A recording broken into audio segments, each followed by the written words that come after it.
Hello everybody, we'll continue with the subject steel structure design using limit state method. We were discussing the topic bolted connections. The prerequisites for this subject are IS 800-2007 and steel tables of any standard publication. So far we've discussed an introduction to IS 800-2007, an introduction to bolted connections, pitch, gauge, edge and end distances, patterns of bolting, types of bolted joints, types of bolts, and shear and bearing capacity of an ordinary bolt. In this lecture, we'll be discussing a short numerical on shear capacity of ordinary bolts. So देखते हैं, calculate the shear strength of 16 mm diameter bolt of grade 4.6. The bolt is under triple shear as shown in the figure. Use Fe 410 grade of steel. तो सबसे पहले तो हम देखते हैं कि हमें क्या क्या गिवन है क्वेश्चन में। तो क्वेश्चन हमें देता है nominal diameter of the bolt. Nominal diameter of the bolt कितना गिवन है हमें? 16 mm। फिर हमें गिवन है क्लास ऑफ द बोल्ट या ग्रेड ऑफ द बोल्ट। तो grade of the bolt is 4.6 और हमें क्या गिवन है? Grade of the plate. तो इसको बोल सकते हैं ग्रेड ऑफ द बोल्ट और हमें ग्रेड दिया है प्लेट्स का या जो भी मेंबर्स है। तो हम यहाँ लिख सकते हैं grade of the plate is Fe 410। तो इनडायरेक्टली अब हमें क्या डेटा अवेलेबल है हमारे पास?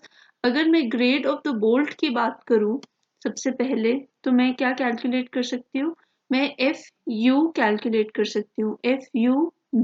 FUB क्या हुआ? Ultimate strength of the bolt. Ultimate strength of the bolt कैसे कैलकुलेट करेंगे?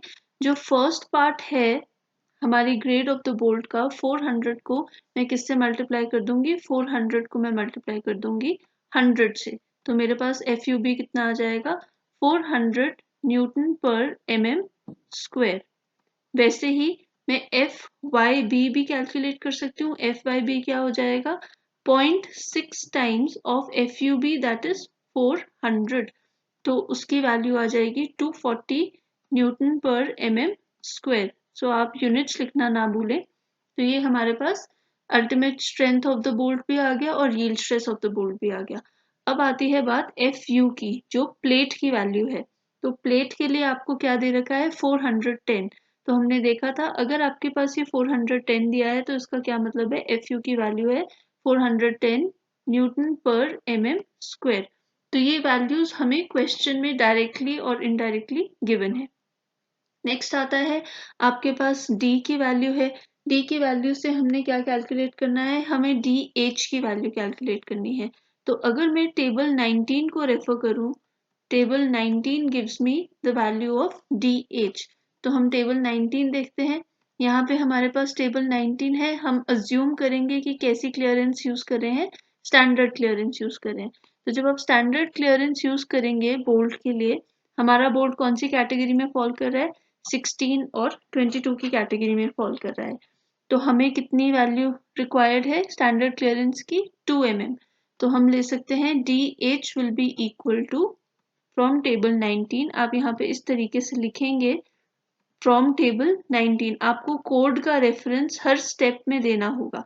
जहाँ पे भी आप कोड का कोई क्लॉज यूज कर रहे हैं, कोई टेबल यूज कर रहे हैं, तो वो आपको रेफरेंस देना पड़ेगा अपने क्वेश्चन में, तभी आपको मार्क्स मिलेंगे। अदरवाइज मार्क्स डिडक्ट किए जा सकते हैं। सो डायमीटर और कितना है? Standard clearance. Standard clearance 16 mm bolt के लिए अभी हमने देखा है 2 mm। तो हम लिख सकते हैं 16 plus 2 which is equal to 18 mm। तो ये तो कुछ चीजें हैं जो हमें पहले से ही समझ आ गई हैं। नेक्स्ट है, अगर मैं क्लॉज को रेफर करूं 10.3.1.1 तो मैं कैलकुलेट कर सकती हूँ AN कितना हो जाएगा? 0.78 times ANB will be equal to ANS। तो शैंक का, तो यहाँ पे हम क्या लिख सकते हैं? या AN is equal to 0.78 times ANS। तो ANS कितना हो जाएगा? ANS will be equal to pi by 4 into D square। तो D कितना है हमारे पास? 16 mm। तो pi by 4 into 16 का square gives me a value equal to 201 mm square। तो ये आ गया हमारे पास शैंक एरिया। शैंक एरिया कौन सा एरिया हो गया? ये वाला एरिया, जो ये एरिया है जहाँ पे थ्रेड्स नहीं है, ये क्या हो जाएगा मेरे पास? ANS। अब वैसे ही हम कैलकुलेट करने लगे हैं AN, तो AN कितना हो जाएगा? 0.78 times the shank area, that is 201। तो इसकी वैल्यू आती है 157 mm स्क्वायर। ठीक है, हम राउंडेड ऑफ वैल्यूज ले रहे हैं डायरेक्टली, तो दिस इज AN। तो यहाँ पे मेरे पास AN की वैल्यू भी आ गई, मेरे पास ANS की वैल्यू भी आ गई। तो ये वैल्यूज इंपॉर्टेंट है हमारे लिए, क्योंकि हम इनको आगे यूज करने वाले हैं। अब देखते हैं क्वेश्चन में हमें पूछ क्या रहा है। हमें पूछ रहा है शेयर स्ट्रेंथ कैलकुलेट करो, और क्या बोल रहा है? ट्रिपल शेयर है। तो पहले तो देखते हैं ट्रिपल शेयर कैसे हुआ। अगर आप देखें तो इस पर्टिकुलर क्वेश्चन में हमारे पास प्लेट्स बहुत सारी हैं। तो यहाँ पे एक प्लेट है, दूसरी प्लेट है, तीसरी प्लेट है, और ये फोर्थ प्लेट है। तो यहाँ पे हर इंटरफेस पे शेयर प्लेन बनेगा। तो पहला शेयर प्लेन कहाँ बना? इस इंटरफेस पे, 1 और 2 प्लेट नंबर 1 और प्लेट नंबर 2 के इंटरफेस पे। फिर प्लेट नंबर 2 और प्लेट नंबर 3 के इंटरफेस पे भी शेयर प्लेन बना, और प्लेट नंबर 3 और प्लेट नंबर 4 के इंटरफेस पे भी शेयर प्लेन बना। तो मैं इसको बोल सकती हूँ S1, S2 एंड S3, मतलब मेरे पास 3 शेयर प्लेन्स बन रहे हैं। 3 शेयर प्लेन्स बन रहे हैं। तो अब क्योंकि हमें फिगर में बहुत क्लियरली दिया है, आप देख सकते हैं कि हम n की वैल्यू पहले तो हम देख लेते हैं कौन सा फॉर्मूला लगेगा। Share capacity of the bolt के लिए हम कौन सा फॉर्मूला लगाएंगे? ये वाला फॉर्मूला लगाएंगे, फ्रॉम क्लॉज 10.3.3। तो मैं लिख सकती हूँ यहाँ पे क्लॉज 10.3.3। जब आप क्लॉज लिखें उसके बाद आप फॉर्मूला जरूर लिखें। तो फॉर्मूला क्या है हमारे पास? VNSB is equal to FU upon √3 into NN है number of shear planes that are falling in the threaded area of the bolt. So ANB plus NS into ASB। तो ये वैल्यूज हमें कैलकुलेट करनी है। सबसे पहले तो NN क्या था? Number of shear planes with threads intercepting the shear, and NS क्या है? Number of shear planes without threads intercepting the share.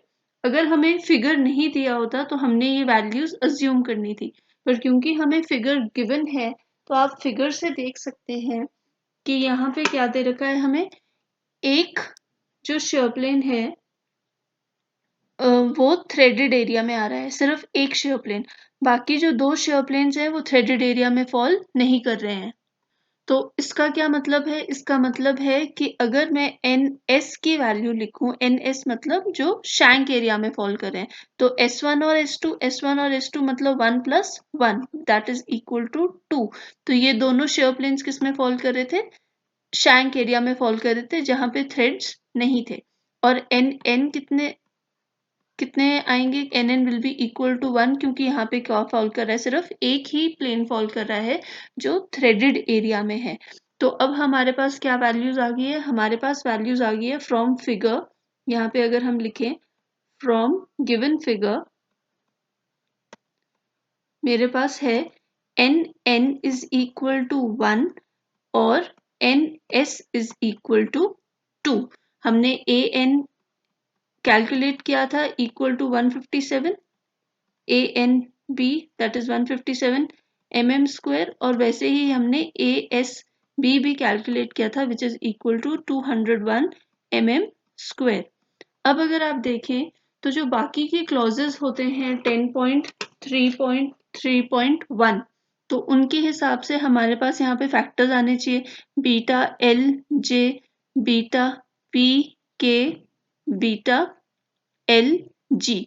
तो ये सारे फैक्टर्स आने चाहिए थे, बट क्या है कि हमें यहाँ पे वैल्यू नहीं दी है, हमें सिर्फ एक ही बोल्ट दिखाया है। अगर हमें पूरा पैटर्न दिखाते बोल्ट का, इस तरीके से हमें कोई पूरा पैटर्न दिया होता फिगर में कि इतने नंबर ऑफ बोल्ट्स हैं, ये इसकी लेंथ है, ये इसका पिच है, ये इसकी डिस्टेंस है, तो हम ये तीनों फैक्टर्स कैलकुलेट कर सकते थे, पर क्योंकि हमें ये कुछ भी नहीं दिया है, हमें फिगर में सिर्फ एक बोल्ट दिखाया है, तो हम क्या अज्यूम कर लेंगे? हम अज्यूम कर लेंगे कि इन तीनों की वैल्यू किसके इक्वल है? 1 के इक्वल है। तो हम अज्यूम करेंगे beta L G equal to 1, beta L J equal to 1, beta P K equal to 1। क्योंकि हमारे पास लैक ऑफ डेटा, इसको आप क्या बोल सकते हैं? यहाँ पे हमारे पास डेटा नहीं है, इसलिए हम इसको ऐसा अज्यूम कर रहे हैं। तो लैक ऑफ डेटा है, इसलिए मैंने इसको ऐसा अज्यूम कर लिया।